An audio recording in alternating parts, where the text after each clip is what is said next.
sharcigan haddaa fiiriso weli ma cadda sharcigan ujeedada oo aan u samaynayno weli ma cadda afartii sharci oo aan idhi hala kala saaro oo midba markiisa ha naloo keeno halkaanay ku dhafan yihiin in la dhahaa raba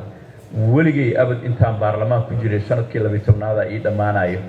afar warqadood oo saan oo kale oo sharci waay la leeyahay ima soo marin taariikhda nolosheeda aniga waxaan arkaa guddoonkiina waajibkii idin saarnaa inaad fiiltaraysaan aniga meeshaan waa igala maqan tahay adaana ka yiri guddoomiye meeshaan afartan sharci waa la kala qaadayaa mid loo keenaya haddii hay-adda waaye la leeyahay sharcigan hay-adda laftirkeeda ma cadda ujeedooyinka haddaa fiirsaan waxaa la yidhi waxaa qorteen waa lagu soo qoray qoraalkan dambe ku qorana xataa wax macno uu sameynaya aniga aan ii muuqan farqada koowaad waxaa loo qodobeeyay abuurka iyo noocyada dhirta xakamaynta kiimikooyinka beeraha badbaadinta dhirta sharcigan oo faafinta rasmiga lagu soo qoray inta la faafiyo saan loo soo qoray aniga ma aqaana baarlamaankan wajiga u yeelan doono aniga waa arkaa guddoonka waa la soo afduubay sharcigan inay inta noo keenaan aniga xildhibaanada sharafta leh idinkaa idinka codsanaya sharcigan in la diido ha loo codeeyo laakiin inaad diidaan idinkaa idinka codsanaya waayo sharcigan procedure-kii loogu talagalayna ma marin waxa meeshaan ku qorana waddankan halaagu ku yahay aniga aqoonta yar oo aan leeyahay waxaan idinka codsanayaa inaad gacanta u taagtaan maanta haddiise 4 sano hadda soo jees intaadan bixin ha bixin horta shuruucda marka la sameeyo qodobada inay badan yihiin muhiim ah xeer nidaamyaal loo sameeyo wasaaradda sameeyay xeer nidaamyaalka shuruucdii hore xilligii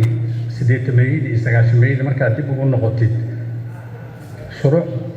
intaas oo buug la keeni jiray malaha waxa muhiim ah waa xeer nidaamyaasha waxaan ka rabaa laakiin diida kaliya ma ahan sababtay ku diidayaan iyo waxyaabaha qaldan xildhibaanada u sheeg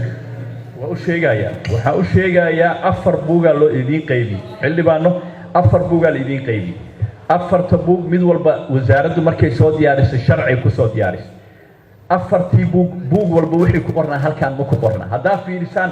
ujeeddada meesha ugu horreysaan ka bilaabaynaa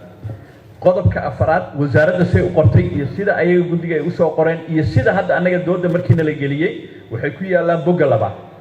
idinka fiiriya akhriya inta ku qoran tii koowaada wasaaradda ay ku qortaaba ka nuxur badan haddaa fiiriso laakiin wasaaraddu ujeedka kanay ka dhigtay afar sharcina waa ku lifaaqnaayeen oo inaan qodob buugaagtaa uga doodnay ahayd hadda laakiin waxa nalaga codsanayo oo ani aan garan karayno faafinta rasmiga oo guddoomiye raba in lagu soo qoro waa waxa warqadan ku qoran haddaan ansixino waxa aan u codaynayno warqadan idin hortaala waxa ku qoran way intiisu sharci maaha xaqna maaha waxaanu ka xishoonay maalintii dhaweyd oo uu gef sameeyey oo uu yidhi waxbaa dadka u soo xarxariiqdeen u soo madmadoobaysan luqadda barlamaankana kuma jirto hadalkaasi kuma jiro haddana wuxuu yidhi waa la afduuba wasaaradda afduubtay guddiga waxaan doonayaa marka ugu horreysa guddoomiye arrintaa inuu cududaar ka bixiyo xildhibaanku number 1 number 2 maalintii dhaweydna waa sheegay asaguna hadda waa sheegay afarta sharciba iyagoo afar buugaa lagu qaybiyey halkaa barlamaanka qaybiyey hadduusan akhrin maanagaa inta ugu tagna gurigiisa u akhriyayna waa maya waa inuu soo akhriyaa soo maaha shuruucduna markay isku nooc yihiin laakiin waxa ay sagsimada ay ka hadlayaan kala nooc yihiin hal hay-adna laga rabo inay shaqadaa fuliso waxaa loo fududeeyey in arrinta takoorka gaar loo soo qoro tan kiimikada gaar loo soo qoro laakiin tan muxuu ahaa abuurka gaar loo soo qoro laakiin kulligood hal hay-adaa maamulayso isugu geynaysa hal mar afar hay-adood hal wasaarada oo isku wasaaradda beeraha ah looma samayn karo saan idiin sheegay 2 sano sharcigaani socday waa kan wasiirka beeraha waa jooga markhaati uu iga yahay international lawyers baa loo yeeray